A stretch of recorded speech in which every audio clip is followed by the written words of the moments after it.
Ration card ಇದ್ದಂತವ್ರಿಗಂತೂ ಸರ್ಕಾರದಿಂದ good news ಕಂಡ್ರಿ. ಯಾಕಂದ್ರೆ ಯಾವಾಗ್ಲೂ ಬೇಜಾರ್ ಮಾಡ್ತಾ ಇದ್ರು. ಸೊ ಸಡನ್ ಆಗಿ ರೇಷನ್ ಕಾರ್ಡ್ ಗಳನ್ನು ಕೂಡ ಕ್ಯಾನ್ಸಲ್ ಮಾಡ್ಬಿಟ್ರು. 11 ಲಕ್ಷ ರೇಷನ್ ಕಾರ್ಡ್ ರೀಸನ್ಸ್ ಗಳನ್ನ ಹೇಳ್ಬಿಟ್ಟು ಅದನ್ನ ನೆನ್ನೆಯಿಂದ ಮತ್ತೆ ಕೊಡ್ಲಿಕ್ಕೆ ಶುರು ಮಾಡಿದ್ದಾರೆ. ನಿಮಗೆ ಗೊತ್ತಿರಬಹುದು, ನನ್ನ ಪೇಜ್ ಫಾಲೋ ಮಾಡ್ತಾ ಇದ್ರೆ ಎವ್ರಿ ಅಪ್ಡೇಟ್ ತಿಳಿಸ್ತಾ ಇದ್ದೆ.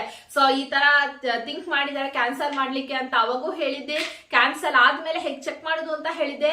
ಸೊ ಕ್ಯಾನ್ಸಲ್ ಎಲ್ಲ ಆದ್ಮೇಲೆ ಸರ್ಕಾರ ಸಿದ್ದರಾಮಯ್ಯ ಸರ್ ಅವರು ಆಹಾರ ಇಲಾಖೆಯ ಮುನಿಯಪ್ಪರ್ ಅವರಿಗೆ ಒಂದು ಕಂಡೀಷನ್ ಹಾಕ್ತಾರೆ, ನೀವು ಈ 2 ರೀಸನ್ ಇದ್ದವ್ರನ್ನ ಮಾತ್ರ ಕ್ಯಾನ್ಸಲ್ ಮಾಡಿ, ಎಲ್ರು ಮಾಡಬೇಡಿ ಅಂತ. ಅದಕ್ಕೆ ಆಹಾರ ಇಲಾಖೆ ಮುನಿಯಪ್ಪ ಸರ್ ಅವರು ಕೂಡ ಅದನ್ನ ಒಪ್ಕೊಂಡ್ಬಿಟ್ಟು ಸೊ ನೆನ್ನೆಯಿಂದ ಮತ್ತೆ ವಾಪಸ್ ಕೊಡ್ಲಿಕ್ಕೆ ಶುರು ಮಾಡಿದ್ದಾರೆ. ಯಾರ್ದೆಲ್ಲ BPL to APL ಆಗಿತ್ತಲ್ಲ ಅವ್ರದ್ದೆಲ್ಲರದು ಕೂಡ ನೆನ್ನೆಯಿಂದ ಬರಕ್ ಶುರು ಆಗಿದೆ. ಆದ್ರೆ 2 ಕಂಡೀಷನ್ ಮಾತ್ರ ಅಪ್ಲೈ ಆಗುತ್ತೆ.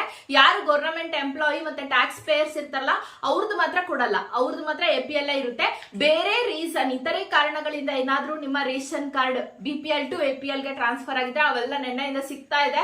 ದಯವಿಟ್ಟು ಅದನ್ನ ರಿಸೀವ್ ಮಾಡಿ. ಇನ್ನೂ ಒಂದು ಗುಡ್ ನ್ಯೂಸ್ ಅಂತಂದ್ರೆ 2 ತಿಂಗಳ ಅಕ್ಕಿ ಹಣ ಒಟ್ಟಿಗೆ ಕೊಡ್ತಾ ಇದಾರೆ ನಿಮಗೆ. ಅಕ್ಟೋಬರ್ ನವೆಂಬರ್ ತಿಂಗಳ ಅಕ್ಕಿ ಹಣ ಡಿಸೆಂಬರ್ಗೆ ಹೋದಾಗ 2 ತಿಂಗಳ ಪಡಿತರವನ್ನು ಕೂಡ ನೀವು ತಗೋಬಹುದು, ಸರ್ಕಾರನೇ ಹೇಳಿರುವಂತದ್ದು. ಓಕೆನಾ? ಸೊ ಹೊಸ ರೇಷನ್ ಕಾರ್ಡ್ ಅಪ್ಲಿಕೇಶನ್ಸ್ ಯಾವಾಗ ಅಂತ ಹೇಳಿಲ್ಲ, ಡಿಸೆಂಬರ್ ಎಂಡಿಂಗ್ ಅಂತ ಮಾತಾಡ್ತಿದ್ದಾರೆ. ಕನ್ಫರ್ಮ್ ಆದ್ಮೇಲೆ ನಿಮ್ಗೆ ತಿಳಿಸ್ಕೊಡ್ತೀನಿ. Thank you so much.